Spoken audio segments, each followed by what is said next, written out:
Welcome to Conversation for Exploration. Hi, I'm your host, Laura Lee. Well, exploring this big world is something that our guest Jo Curran does a lot. Gets out there, travels far and wide, and is home during one of her short stays to tell us all about it. You may have heard Jo when she told us about her adventures with us when we all went to the Mayan pyramids in Mexico and took some listeners along. She was the one who designed and guided the trip, and since then she's been traveling throughout Africa, China, South America, Central America, who knows where else. And I thought, Jo, thanks for being here. I thought it'd be instructive for others to hear how you, as a single woman, are able to arrange your life to just get out there and go. You don't go on the guided trips. You just pick a country and you kind of just figure out how to travel it and get the most out of it. So would love to hear your strategies. Thank you very much for inviting me here today, Laura, and I'm very happy to share some of these strategies in the hope that it empowers or gives inspiration to some people to also get up and go and live life today. I'm not only the single woman traveler, I'm also the almost senior traveler, and one of the very, very few women of my age group, or even women or men of my age group, who are out there traveling solo in these third world countries. When I do run across other English-speaking people, they are 9 times out of 10 traveling with a tour group. So how do I do it? Well, the first, and sometimes it's the most difficult decision, is to decide where you want to go. This world is a huge, huge world with many, many countries. And to somebody who is an inveterate traveler, they are all interesting. And so usually there is some impetus that decides you on one particular corner of the world at this moment. For many years, I've had a desire to go to see Angkor Wat, which is in Cambodia, and to see Myanmar, a country which we knew up until a few years ago, Burma. They have only comparatively recently become part of the world that is open to travelers, especially independent travelers. And I was afraid that the political situations were not entirely stable, and it was quite conceivable that the doors would close again, and then maybe I would never get to see them. So that was my impetus to go this year there. And I had made a pact with myself that in my 60th year, which encompasses actually stretching the word a bit right the way from my 59th birthday to just before my 61st birthday, I was going to go to Kathmandu and Timbuktu. How long ago did you make that pact? About 2 years ago. Oh, okay. And it just has a nice ring to it, you know. I mean, there's no other reason. It just, from Kathmandu to Timbuktu, it just sounds good. And so on this trip, having, you know, got these two pieces of my puzzle in place, and I'd heard a lot about Yunnan province in China, thought I'd do that. And then I realized I was going to be in the Kathmandu part of the world, and I better do that while I was there. And what was the logical way of getting to Kathmandu? Well, it happened to be through Tibet, and, you know, one thing leads to another. And that's how I put this trip together. So you decided a place to go, and first of all, we should mention that your life is arranged such, and you did this purposefully, so that you would have half the year in order to go traveling around the world. Correct. Not everybody has that, but given that if you do, so you work half the year and make enough money so that it carries you over on trips and to pay expenses to do the rest of the year. So you really, I mean, I'm just not saying that, I'm saying that you really have designed your life from the bottom up to do this. Yes. You have a condo, you just close it off, you have your bills paid in advance or auto withdrawals or however you arrange it, so you really don't have to fuss. Absolutely. You can pay your credit card, you know, on the go. I mean, you just have arranged every detail to be able to be away for extended periods. Yeah, I work, my job as a tour manager is seasonal. highly seasonal, which leaves me unemployed from sometime in October usually until sometime April or May. And this year, unfortunately, it's the end of June, but that's the way that the cookie crumbles.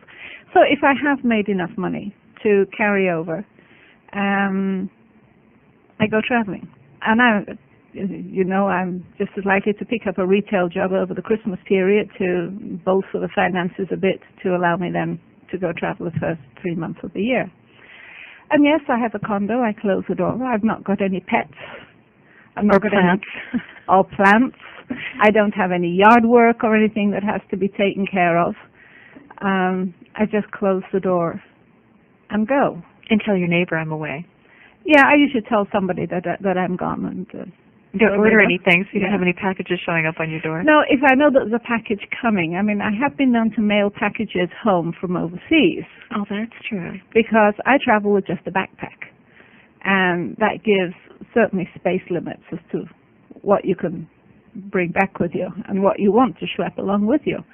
So I have been known to send packages home and then just send an email to one of my neighbors saying, please watch out for this coming, and retrieve it and put it safe while I'm gone. The same neighbor who takes my mail in, and you come back after 2 months away to this mountain of mail, but well, that's the price for running away.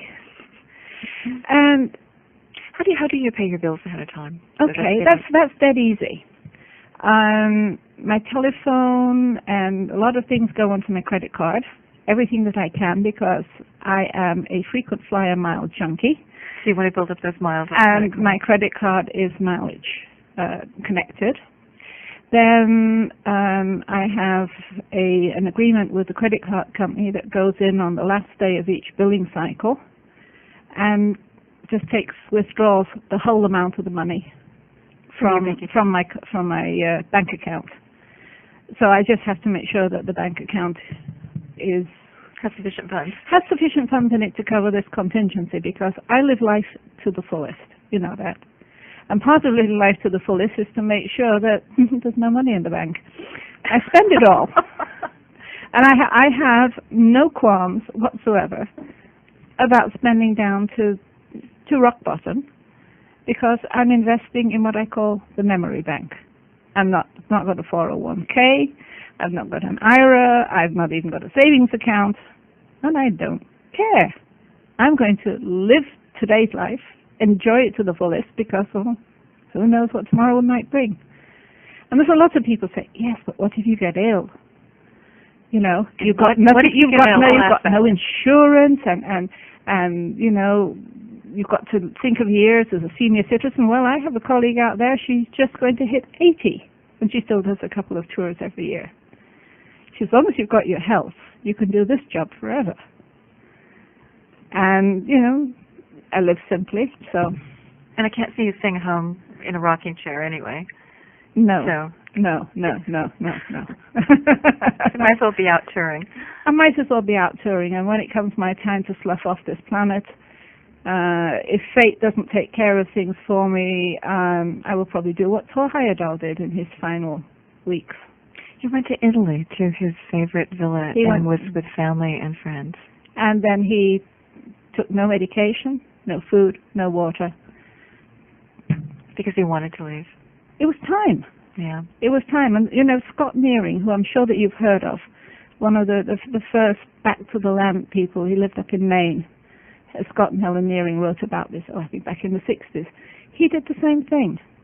When he knew that it was time to go, he pulled the plug himself, without killing himself as such, without actively doing anything.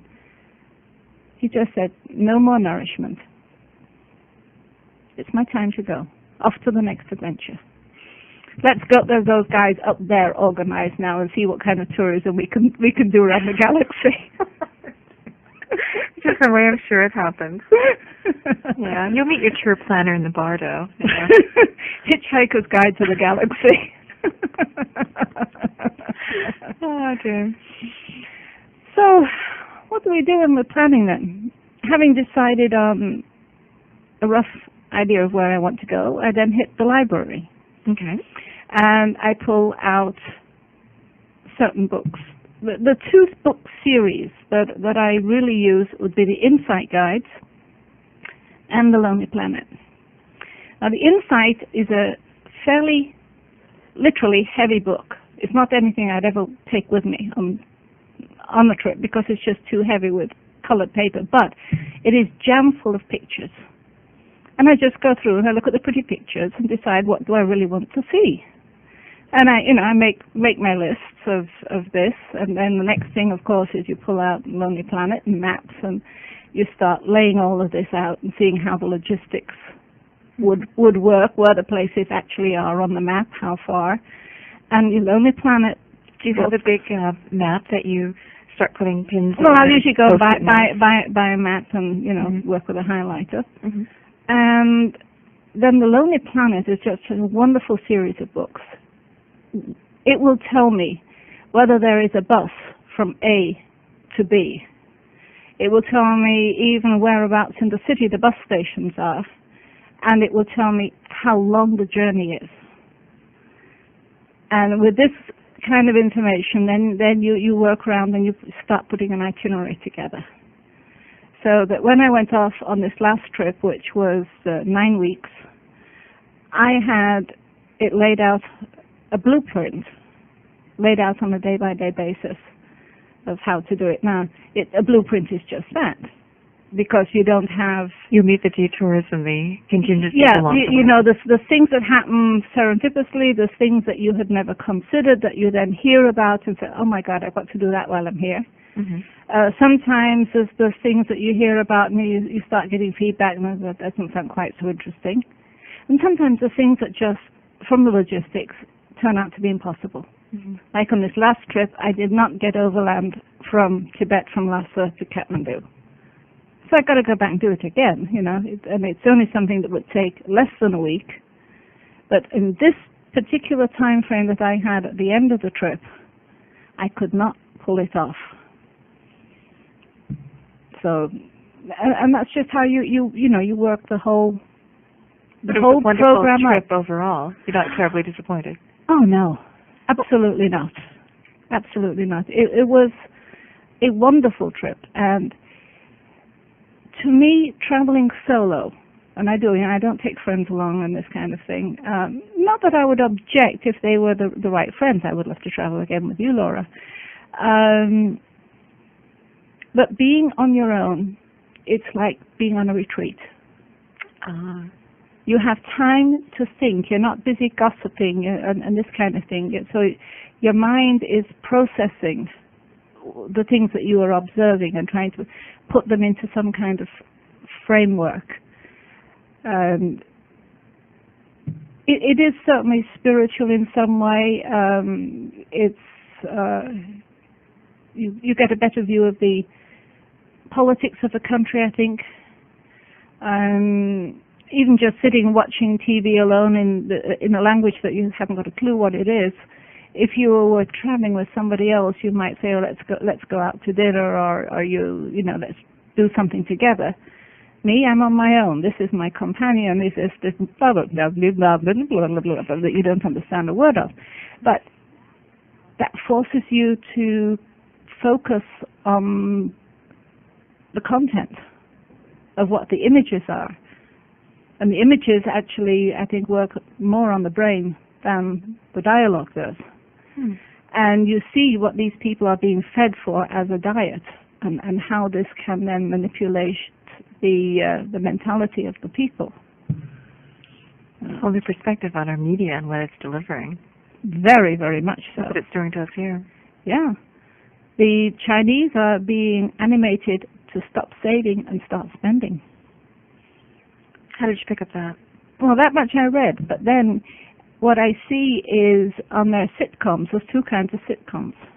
And nearly everything in China is sitcom. There's hardly any violence shown, unless it's these kind of choreographed fights.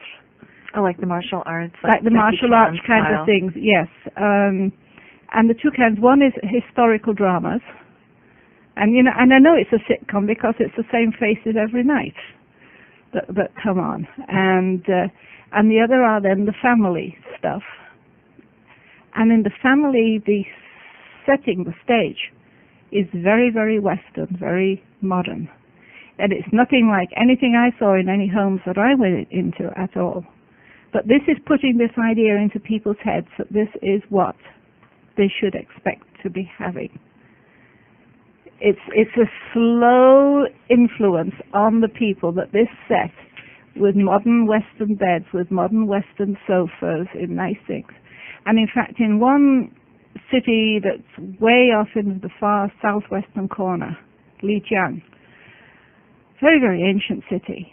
On the outskirts of that city, there were modern subdivisions that you could plunk down in suburbia of any American city. And this was not a city with an expat population at all. These were Chinese people that were buying into subdivisions with a wall around them and cookie-cutter houses. Oh boy, I'm trying to buy into the Western dream. Yeah, just wait till they all want their own motor car.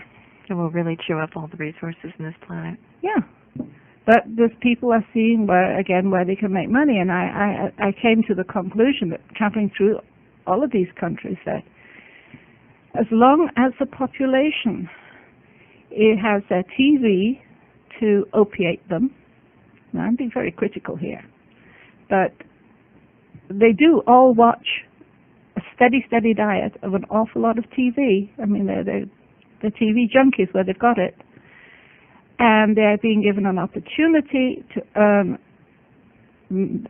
enough money that will give them a slight amount of disposable income. They're not going to rock the political boat. They're too busy on their own path upward to really stop and consider the big pictures. That's my observation anyway. You said that you were in China a number of years ago, and you said it was had changed dramatically since you were last there. Oh gosh, yes, that was 7 years ago, in '95, the first few months of '95. And at that time, admittedly, I was on the tour with a bunch of colleagues then, because then you were not traveling solo in China 7 years ago. You couldn't do it. That was not an option, no. And the people had no desire for contact with the Western people. They were certainly afraid of making contact with the Western people. I do believe they were afraid for political reasons of retributions and that kind of thing, that it was not permitted. And, you know, they will probably be looked upon as a spy and hauled in by the security people if they make contact. It's so different today. The people in China are desperate to learn English. Anybody, I mean, I was roped in for impromptu English lessons on several occasions, helping people, and even just coming up, strangers. So I'm sitting outside a cafe reading. Excuse how you say this word, and they will point to something in the dictionary or something in the textbook that they were trying to get through. They are so interested, and they work so hard, Laura. America, with its work ethic, does not stand a chance if we have to go up head-to-head, toe-to-toe with these people. They work so hard at something until they have got it. And I had the great good fortune to meet up with an officer in the Chinese military police. I was stuck on the border to Laos for 5 hours. They were having elections that day. The border was closed, so I didn't have anywhere else to go but sit and wait till the border opened. He had no traffic coming through because the border was closed. And in fact, I was writing my journal and crunching some numbers actually on it to find out how much I was spending. And he came over to shoot the breeze, and we ended up with a friendship that is existing. We email. He wants to learn more about the Western way of thinking, and especially how I, as a Westerner, saw his country. And I want his insights on China and what he is being told about the West. And this man said he's an officer. He has a lot to lose. Young man. Lose in what way? Well, career-wise, being so critical of his country. I would never have believed that any Chinese person would say this to an outsider, let alone somebody who is a military officer. But he was complaining so much about the corruption throughout the political system, throughout the army. He had come from a poor family. An uncle had helped him go through university, put him through university, and then he got afraid that he wouldn't find a good job, so he joined the army. It was steady, it was secure, and now he's three years into it. He's really wishing that he hadn't, because so many more opportunities are opening up in China every single day, and here he is stuck now on one of the furthest flung border posts in the nation. Well, you sign a contract, and until your contract runs its force, of course you can't leave. And he speaks perfect English. Where did he learn it? In university. He majored in international business. And he could probably use his talents. I'm saying, here on the border, can't you make some contacts and, get a little entrepreneurial business going? Not permitted. I'm an officer. Well, couldn't you do it in your wife's name? Not permitted. She's an officer as well. What sort of opportunities are opening up? A lot of capitalism taking hold there. I've read. I would think just about everything. I mean, they are fast-track to become as much a 21st century nation as we are here. In international trade in both directions, import and export, information technology. Their pay scales and everything aren't anything like ours. And the extent of computer ownership and this kind of thing is not there. But they're moving as fast as ever they can in that direction. Boy, the world is a-changing. The world is very, very much a-changing. You've got that right.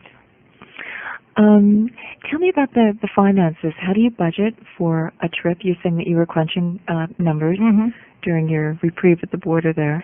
So that's a big issue. What is our travel budget? How to best manage it?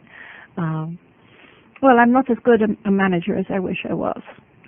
And I'm fortunate that I can stick within my budget, but that's more by accident than design, I think.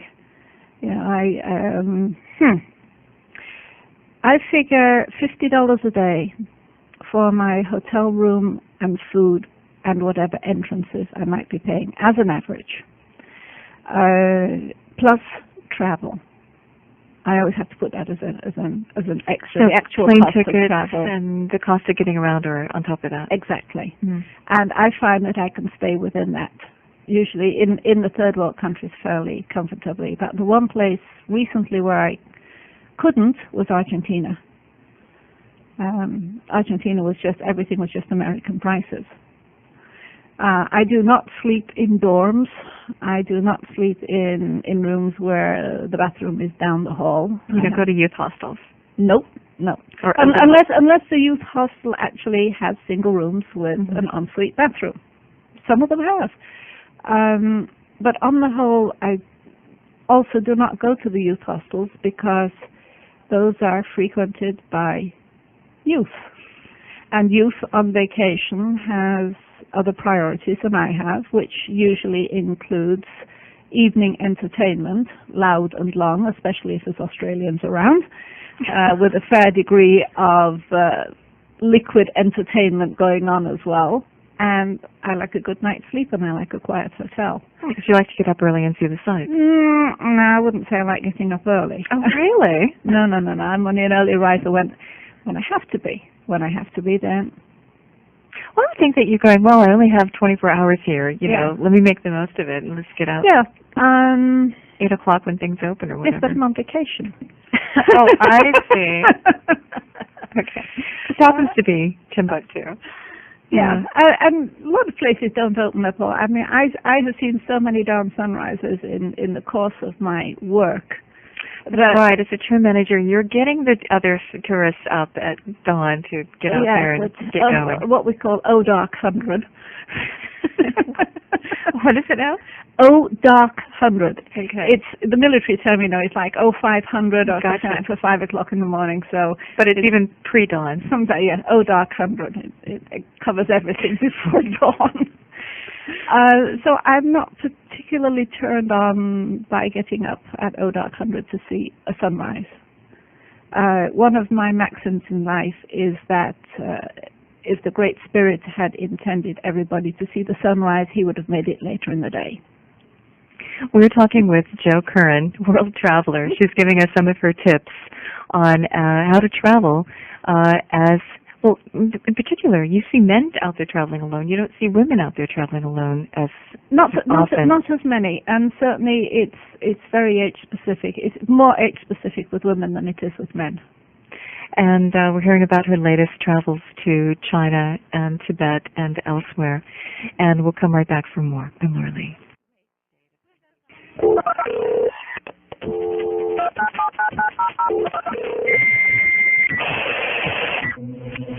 Laura Lee Online. www.lauralee.com.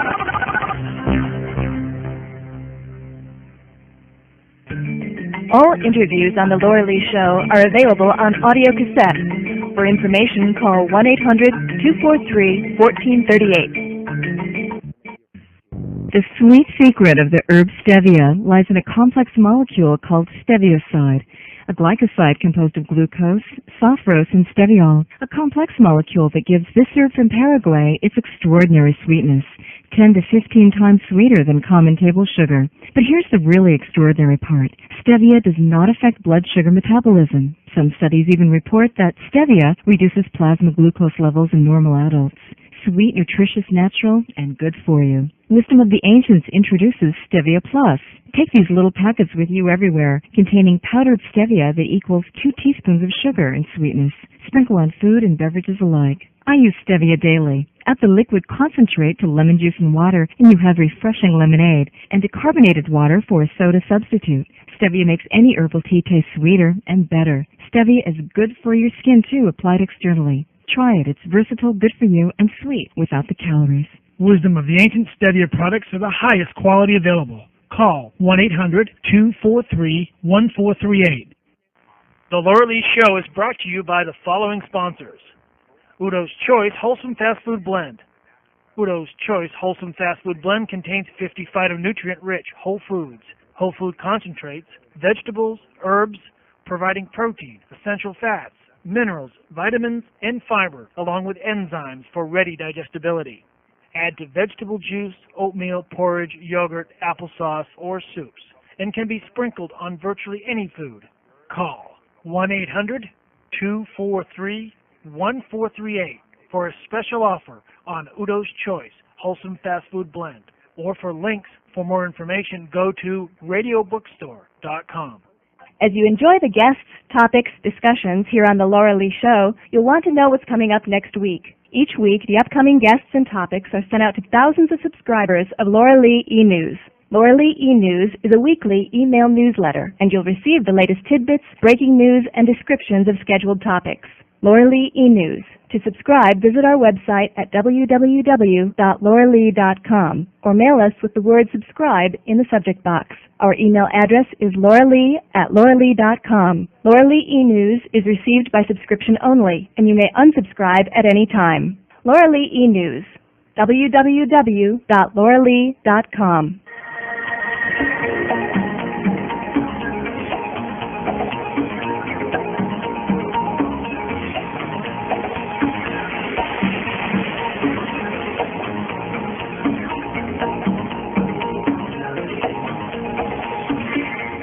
We continue our conversation with Jo Curran. You really do deserve the title World Traveler. She's telling us how to travel out there, designing your own trips, doing the research, how to stay safe and calm in the face of just about anything, what her strategies and tips are. I was appreciative of the emails that I got from you along the way describing some of your trip. And how many cyber cafes do you run into in third world countries? With the exception of Myanmar, where the internet does not exist, because the country, the government feels that their people are not yet ready for the 21st century to come blasting straight in at them, unadulterated. They have an intranet, which is censored of what comes through. So my email account is on parental. Yeah, mine is on Yahoo, and Yahoo and Hotmail and there's no access because they are a portal to absolutely everything that's out there. And looking at the country, Myanmar is today where China was 7 years ago, except that the people are a lot more naive than the Chinese. I mean, the Chinese have been hard around the block businessmen and exposed to the world all over. That's why we Brits took the Chinese with us and the Indians and plunked them in every single colony we had to do the administrative work. And that's where their descendants are to this day. But Myanmar, they're much more childlike. They're much more naive as to what the world is all about and things like that. And I kind of think that protecting them a little bit longer is not the worst thing, you know. Baby steps, and baby steps are what are being taken in Myanmar. The universities are open again, which were closed. 87% of the tourism infrastructure is in private hands rather than government hands. So it is definitely moving towards being part of the open world, but they're not at that point yet. But your question about this, cyber cafes is that they are legion. Absolutely everywhere. You never had to look very far to find one. That said, I did travel pretty much in places where that are on, shall we call it, the circuit. Places and cities that are mentioned in the Lonely Planet. If you're not mentioned in Lonely Planet, your chances of getting many visitors are much less. Therefore, it wouldn't pay you to have a cyber cafe. However, shall we say that the border to Laos, where I met this military policeman. That border has probably 10 Western people going across it each day in each direction, at a guess, not much more than that. And of those, 1 or 2 will spend a little time in the cyber cafe, but the cyber cafe had 7 terminals. And most of those terminals were used by the local people and by the army, so that they could communicate back home. And when I think also into Lhasa, where there were cyber cafes all over the old town there, 50% of the users were local people, not Western tourists. The world is online. The world is definitely online, and it can be sometimes very confusing. It happened once or twice. I would get into Yahoo, and everything would come up in Chinese characters, and it's like, you know, go and tap somebody.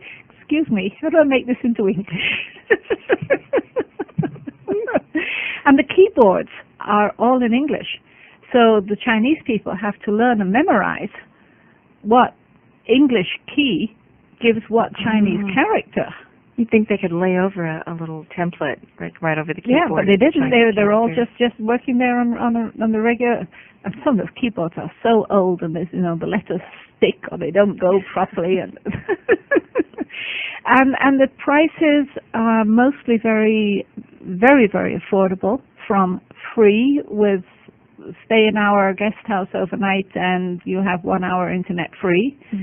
In most cases, somewhere between $1 and $2 per hour. Wow.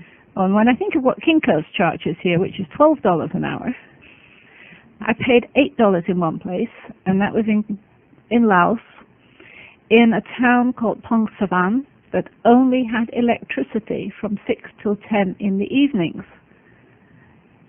And so they had to have generators, diesel-running generators, to power the computers. And they charged for the electricity, and they charged $8 an hour. Yeah. How do you stay safe? You know, you mean you're traveling, do they take credit cards everywhere? Did you have to bring a lot of, you know, what's your tip? Well, because most people think lone woman, you know, danger. I would. You would? I would be. Well, I had a credit card with me, but I didn't get to use it very often because most of the hotels that are in my budget level do not take credit cards. They're smaller places. I mean, if I was staying at the Sheraton and at the Crowne Plaza and the Hiltons in these cities that have them, no problem whatsoever. But when you get down to the budget level, I think my hotel average, when I finally get around to crunching all the numbers, will come out at about $30. Most cases they didn't take credit cards. But I had it there to get a few more miles if and when I could. I even found airlines that wouldn't take credit cards. Or if they did, there was surcharges on it. So I had traveler's checks with me. I took probably about $300 actually in cash, I think, something like that, because US dollars cash is what everybody really wants over there. Sometimes even more so than their own currencies. And I had the same experience in South America last year, that US dollar cash is the currency of preference. And then traveler's checks. Do you do the little packet down the, you know, down the, well, under the shirt or yes, the belt? I have a waist safe, which I have airline tickets, my traveler's checks, most of my cash in there. I always wear that also on the back because it's uncomfortable to sit with it in front of your belly. So you wear that on the back under the clothes. And then you have available, every day, just your walking about money, shall I call it, and a little bit of a buffer. You have that handy. And I've robbed, pickpocketed? No, you make sure that you don't have anything that can be picked out of your pockets other than a dirty Kleenex, you know. And if they want to go after that, then, you know, gee whiz, you're welcome. You know, most of the time I have one shirt that I wore again and again and again and then ad nauseum, washed it out at night. It's dry by the next morning, and it had underneath one of the pockets another zip pocket that was just passport size. And anytime you wanted to cash a traveler's check or check into a hotel, buy an airline ticket or anything, it's passport. So I kept that handy in that zip pocket, and then I kept my walking about money in there in that zipped pocket rather than even in a wallet. And the few times that I didn't wear it, I had a little zip nylon, we'll call it a purse, but it's actually a pocket, I think, from Ex Officio, if anybody's listening, from Ex Officio, great company. And it had a little clip on it, on a short leash. Oh, I've seen those. I have one of those. Yeah. Okay, now I found that if I wasn't wearing the shirt and didn't have a pocket and I didn't want to put things into just in my pants pocket where it could be picked, I hooked that leash around my bra strap. Right. And tucked this little pocket just into the top of my bra. And that had then the credit card. It was just credit card size. So you can go into any restroom and access it. No, I didn't even mind pulling that out. And I thought, if anybody's watching gets ideas, well, gee whiz, you know, I might get lucky. She's teasing. So, you know, cameras are hot items too. I mean, how do you keep a very camera well. safe? I lost a camera last year in Bolivia through a classic diversion move. It went. So this year I traveled with I made a mistake. When the insurance was ready to buy me a whole new outfit, replace everything at its replacement value, I didn't think to retool to digital. And I should have used that opportunity. You know, it was a $1,000 opportunity to retool to digital, and I missed it. So I've still got a very, very nice camera, an Olympus IS3, but it's heavy. And so, learning from last year's lesson, I have that at the bottom of my day pack, that camera bag at the bottom of my day pack when I'm traveling. And then guidebooks and what have you are on top of it. that meant that sometimes I was on the journey and I was not able to take pictures because it was buried and I wasn't going to go for it. And then when I'm traveling around sightseeing, again, not wanting to have the big camera bag visible, I just took the camera itself out and had that just in the bottom, just in my day pack. But then it was easily accessible because there was only, shall we say, one guidebook and a sweater if I needed it. You came home with like 800 photos, though. I came home with 800 photos, all developed in Kathmandu at $4 a roll for 36 prints. Wow. And they were heavy. Believe you me, they were heavy. Oh, my God. Yeah. I don't know if digital would serve you anyway because, you know, you really need to download the images. But that's where the internet comes in. You send them back on the internet. You send them back home again. So you can empty your chip. But you couldn't have stored them on your Yahoo account because there's not enough storage space. Probably I couldn't have sorted them, but you know, they would all have been home and safe. And that way you're not worrying about the film getting destroyed by somebody's machine that is supposedly safe. You know, you never know how they tune those things. Yeah, you never know. And when you're going, when I count each leg getting there and each leg getting back, I took a total of 24 flights on this trip. Wow. And that was 22 times my bags went through screening. It's a lot of exposure to X-rays. Yeah, well, I mean, I had the things, first of all, I had them in a lead shield bag, and secondly, I did actually hand them and say, would you please hand check this? And nearly always they would, but you never know. And at one point, halfway through, I in fact got the films developed that I already had, just the negatives. I didn't have them printed, I just had them developed, 2 negatives, so that I didn't have to worry anymore about these films being damaged. What about personal danger? Do you just avoid putting yourself in situations where, you know... Well, yeah, you certainly try to avoid that. Because you've been lucky and very smart. I mean, after years and years and years and years of traveling.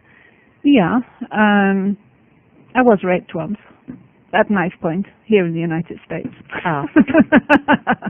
Thank you, Sioux City, Nebraska. Paul was talking to some friend, and he said the moment he got off the plane somewhere, within 45 minutes, he was mugged at knife point. I mean, so it does happen. So I think a lot of it depends. And that wasn't in the States. No, on knowing where you're going and what you're doing. You certainly, especially at airports, and at airports you're vulnerable. And at airports, there's people coming at you every which way, offering you, touts, hotels, taxis, and all of this kind of thing. And it's bewildering. And one has to be very, very focused at that point and try to have as much information as you can. If you have your hotel already booked, which is always try to do, because delays are just the name of the game there. And they make it in so late. Yeah, I was supposed to get into Mandalay at 9 o'clock in the evening, which is quite an acceptable time. But the train, as usual, was late, and it was 12:30 when I got to my hotel. And having to knock people up, and they said, "Oh, we've given up on you," but at least there was the room there for me in my hotel of choice, and I knew where I needed to go. But if you arrive at late at night and you haven't got a hotel, the innkeepers have gone to sleep. Well, the innkeepers are asleep. You don't know where you're going. You don't know, if it's a bus station, where the bus station is in relationship to where your hotel is. And with The Lonely Planet, and I can't plug this series enough, it tells you how to get from the airport to the city. It shows you where the airport is. It tells you where the bus stations are, the train stations. There's no excuse for anybody not knowing how to deal with the transport at any city that they get to. And if these people come up to you and you say, got a hotel? No, I don't have a hotel. Well, I will take you to a hotel. You're putting your hands physically in the hands of a stranger, and they could take you absolutely anywhere. Whereas when you know this, where you're going, and it tells you in the airport where the official taxi rank is, rather than so you get the real taxi driver, not a. You get somebody genuine, artist, yeah. And you pay more. But I mean, how about your life in your hands? Yeah, and what is more, it's probably the difference between $1 and $1.25. Hmm. How much of your trip is planned and how much is spontaneous? Because I know that you have a rough itinerary, but then you allow yourself to take the detours that come up. There's always inevitably delays. You like to have your hotel booked when you first arrive in a city, but maybe not. Yeah, I book the cities. I don't book a hotel until I know what day I'm going to be arriving in that town. And then again, using the email is very, very easy. We'll do a lot of bookings on the way. I do. Oh yeah. Oh yes. Phone or email or 2-3 days ahead. You know, when I know that this is when I will be leaving, you know, if I've got a plane ticket there, so I know that I'm going to be on this day in this city, then I find out what my options are. In Myanmar, I was fortunate and found a website of a travel agent who had absolutely incredible prices in every place along the way, and I stayed in 4-5 places, I think, in there, and he booked 4 of them for me. Got great rates, so I knew exactly where I was going, and he booked my told me how to get my train tickets. In fact, it was one train ticket they got for me, and how to get the boat all the way down the Irrawaddy River, where I would get my ticket for that, so they couldn't get it for me, and everything just worked out. So I think in looking back, from my original plan that I had, except with moving the dates up and down a little bit, the dates just have to be on a sliding scale.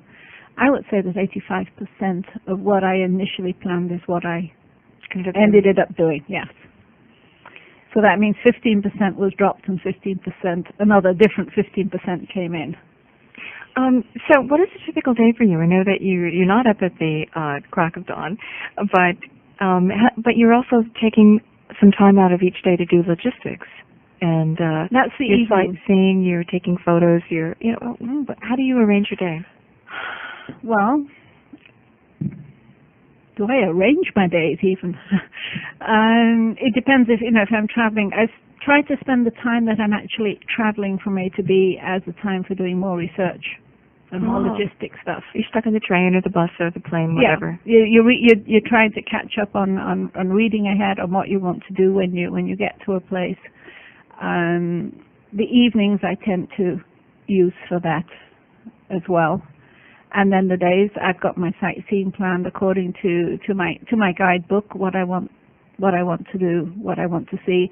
And it might be these sites per se, and in fact it might not be.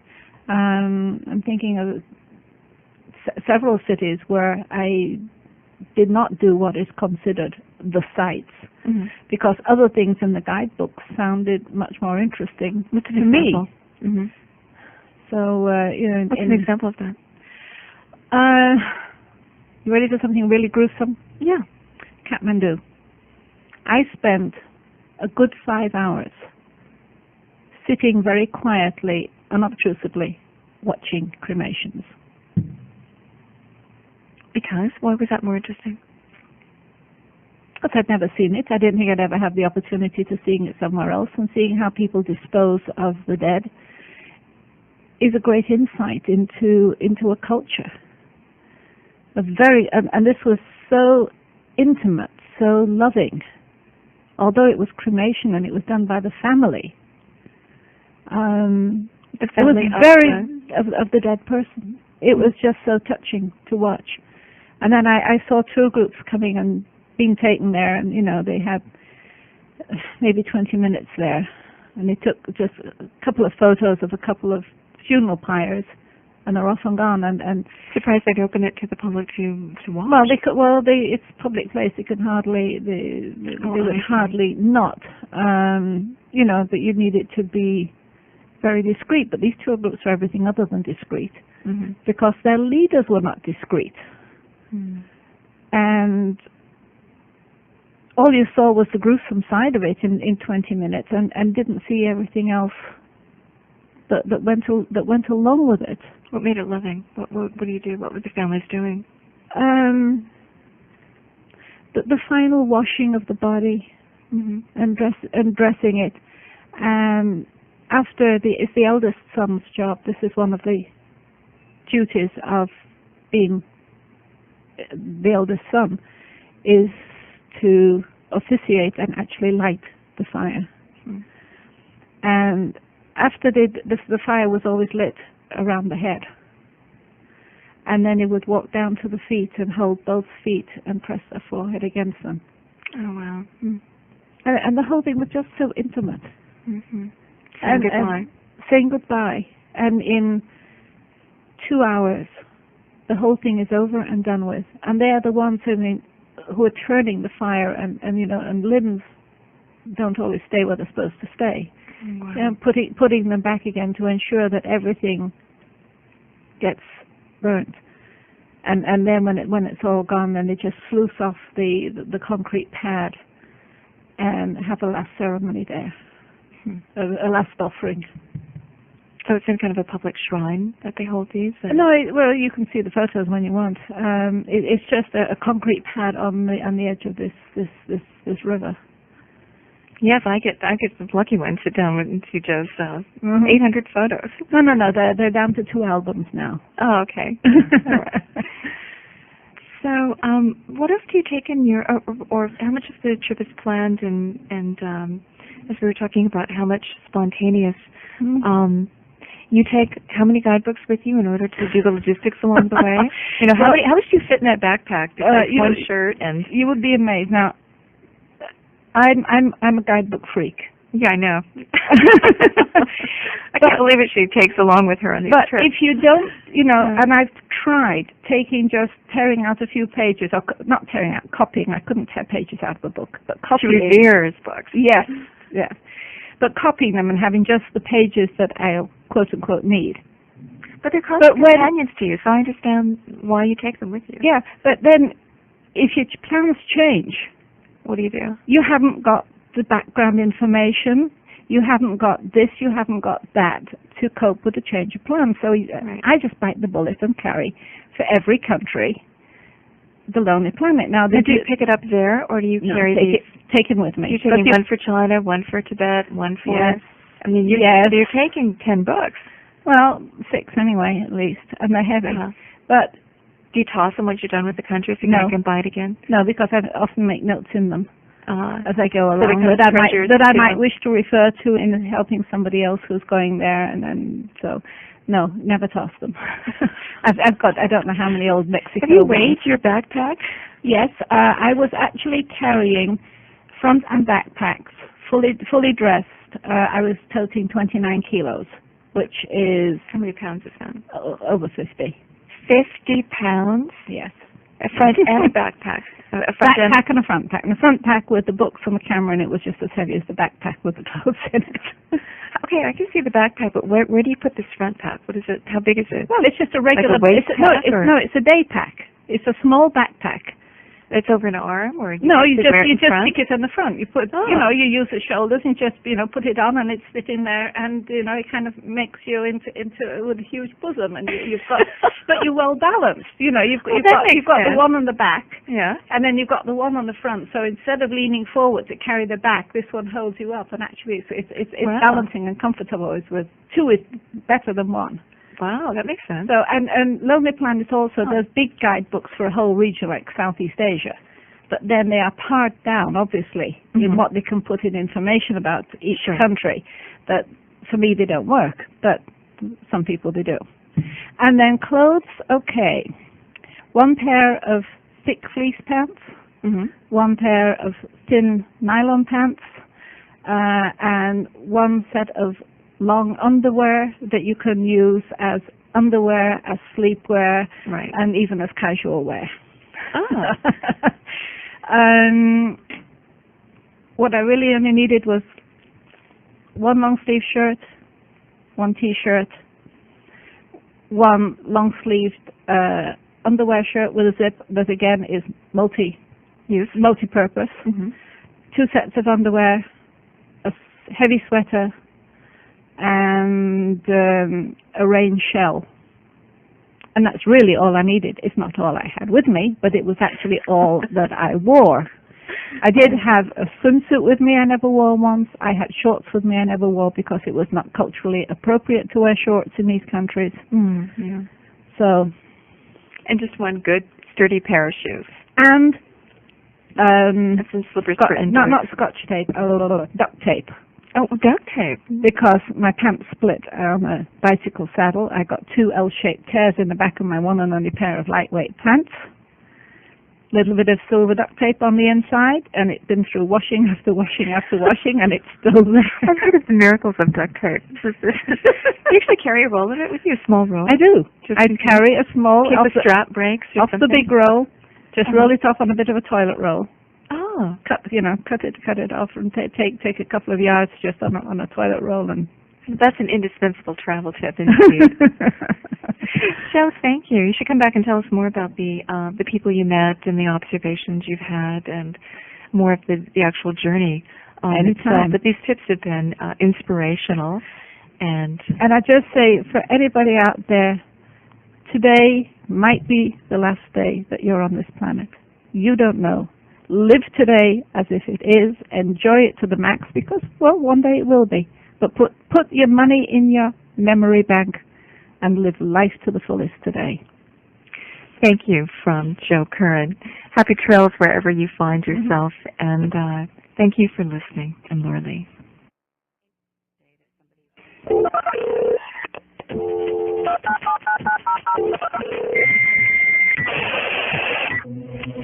Laura Lee Online.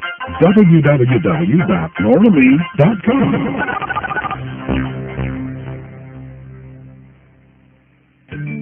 All interviews on The Laura Lee Show are available on audio cassette.